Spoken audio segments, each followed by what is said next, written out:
शिक्षकांसाठी मोठी बातमी.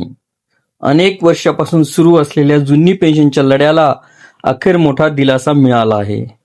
मुंबई उच्च न्यायालयाच्या छत्रपती संभाजीनगर खंडपीठाने दिलेल्या एका आदेशामुळे राज्यातील हजारो शिक्षकांना जुनी पेन्शन लागू होण्याचा मार्ग हा मोकळा झाला आहे.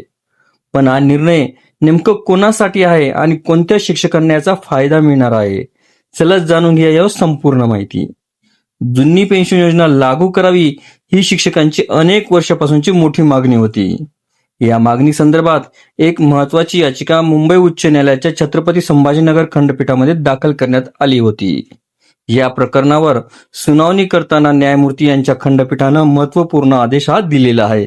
न्यायालयानं स्पष्ट केलं आहे की ज्या शिक्षकांची नियुक्ती 31 ऑक्टोबर 2005 पूर्वी अंशतः अनुदानित किंवा विना अनुदानित तुकडीवर झाली होती आणि नंतर त्याच शाळांना 100% अनुदान हे मिळाले आहे, अशा शिक्षकांना जुनी पेन्शन योजना लागू करणे आवश्यक आहे.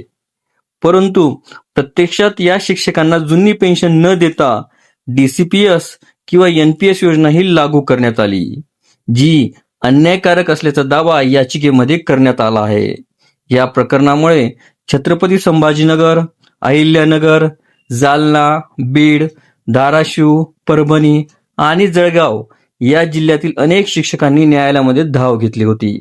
यामध्ये सहाय्यक शिक्षक आणि कनिष्ठ महाविद्यालयातील शिक्षकांचा सुद्धा समावेश आहे.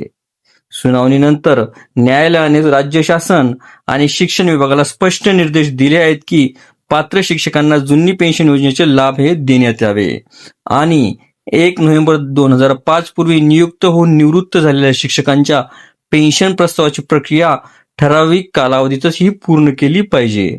या निर्णयामुळे महाराष्ट्रातील हजारो शिक्षकांना मोठा दिलासा मिळाला आहे. अनेक वर्षापासून सुरू असलेल्या जुनी पेन्शनसाठीच्या आंदोलनाला हा निर्णय मोठं यश म्हणून पाहिले जात आहे.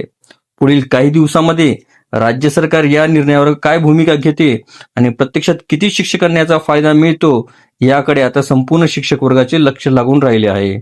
जर तुम्हालाही असे महत्त्वाचे सरकारी कर्मचारी आणि शिक्षकाबाबतची माहिती हवी असेल तर व्हिडिओला लाईक करा, चॅनलला सबस्क्राईब करा आणि बेल आयकॉन दाबायला विसरू नका. धन्यवाद.